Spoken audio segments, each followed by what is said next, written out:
This is Roger with Crosscut in Tucson, Arizona. We're selling this truck as a 2006 Ford F250 regular cab long bed. It's a 6.0 turbo diesel. It's two-wheel drive. It's an XL, which is a work truck. It's an automatic. Has very low miles, 99,900 miles. This was a purchase. We purchased this from a San Diego sports car dealership. Basically, obviously, they took this in trade. They can do nothing with it. We love buying vehicles from them, so we bought this one. Brought it to Tucson, ran and drove. Everything was fine with it, except we noticed it had a nice little puddle of oil underneath it. Well, 99.9% of the time, that would be a very leaky Ford oil cooler. And while doing that, you might as well do the Bulletproof EGR cooler add-on. So we did that.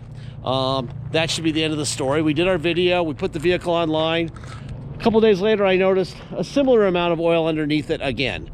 Brought it back to Monsoon, did a little research, discovered that it was leaking from the rocker boxes on both valve covers. So the valve covers sit on top of the rocker boxes. The rocker boxes sit on top of the block, right?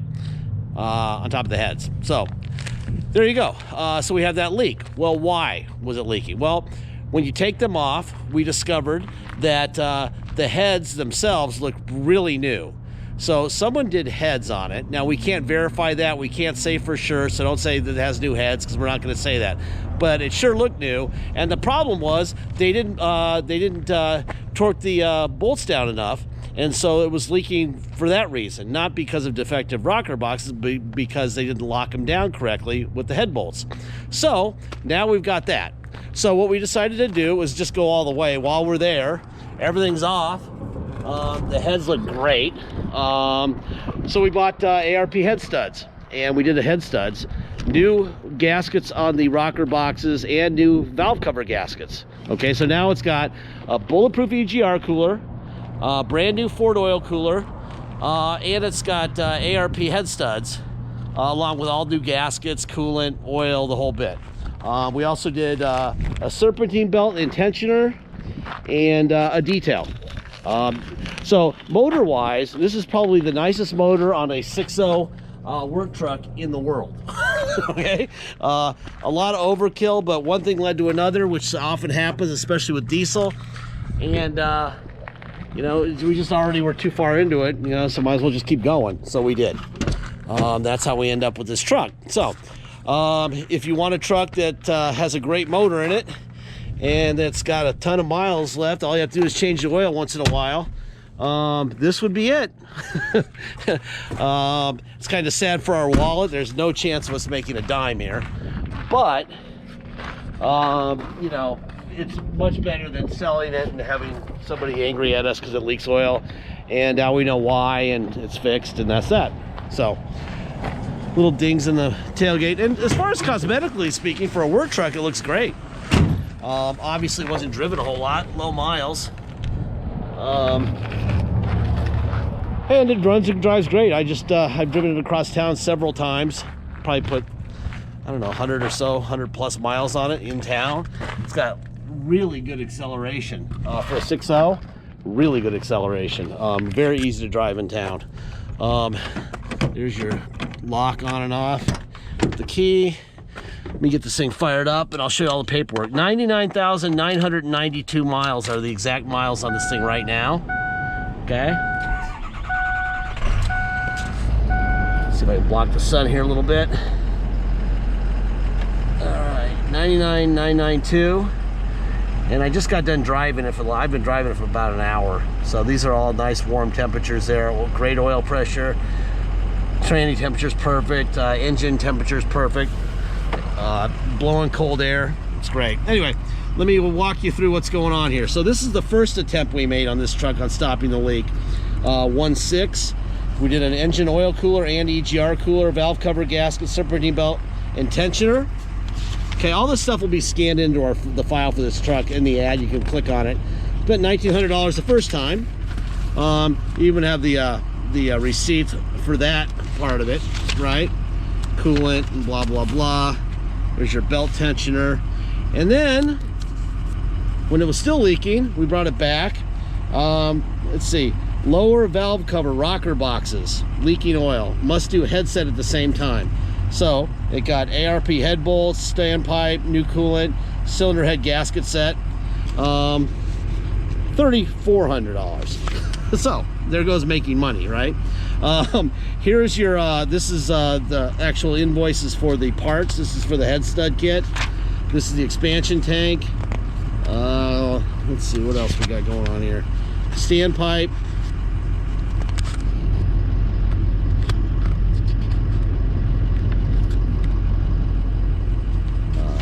Well, these things got expensive. Cylinder head gasket set, $566. Used to be half that, not very long ago. This is the original when we did the oil cooler. This is the invoice from Home Settle Ford for the oil cooler. Okay, so that's all the stuff. You can look at all that stuff in the ad. Just click on it. Here's the Kelly Blue Book XL long bed, 99,888 miles, two-wheel drive automatic. Typical listing price $15,439. That, of course, they don't know that the motors have so much work done to it. If there was a box for that, it would add $5 grand to it. There's your VIN. This is the Carfax. Basically, Carfax blends the Kelly Blue Book and the Carfax together. Of course, again, they don't know about the motor. It was a one-owner truck. They say its retail value is now $15,460. Okay. I wish they had a box so you could check off the work that we did to the motor, but they don't. So there you go. There's your VIN. No damage reported. One owner. No major title problems. Obviously low miles. Like I said, you can click on the Carfax in our ad and see it. I printed this Carfax before we did the second operation on it, so there'll be another one after that on at Monsoon. So there's that. All right, open the hood. We're gonna look for Ford stamps on both fenders and on the hood, on the core support. That'll tell you they're original, so that means it hasn't been wrecked, obviously. There's your new coolant bottle. There's your Ford stamp here, new original fender, Ford stamp on the core support.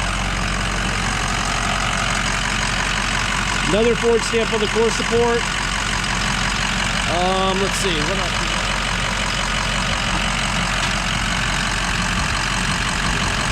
Ford stamp there. Ford stamp there. I dropped the oil cap when I was checking the oil in the blow-by a little while ago, and it fell down there, and it took me, I just got done fishing for it. It fell right on top of the frickin' frame. So annoying. So I had to fish it out. Which is why you saw that flashlight and stuff, because I was busy fishing stuff out of there. So annoying. There's your Ford stamp there. What else? Make sure I don't run over my tool. Yeah, by the way, if you drop your oil cap, that always happens. Just so you know, it always lands right there. Unbelievable. And it's really hot, so don't go out there. Don't go grabbing at it, or you'll lose your frickin' skin on your hand. All right. I do that about 3 times a month on 6.0 videos. I probably do 20 or 30 6.0 videos a month, and I probably drop that thing down there 3 times. There's your tilt wheel. I have no idea what this is for. It probably had some sort of a light kit on it. So you turn on the windshield wipers. So the headlights are on. I'm gonna go left turn. So there's your left turn blinker. There's your headlight on the right side. Let's go to the back. Obviously you're buying this for the mechanic, so we're gonna make sure that running lights are on, blinkers on. Let's go to the other blinker. Okay. This thing runs great, man.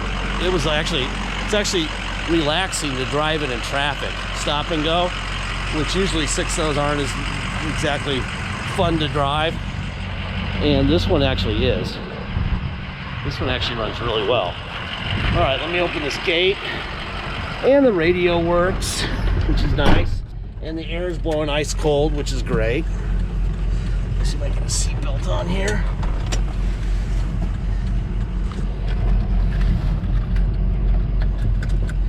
All right, turn the headlights off. Turn the blinker off. All right, so there's your tow on and tow off, right? Let's see, put it in drive. We'll go up here. This thing actually has some pretty good pickup.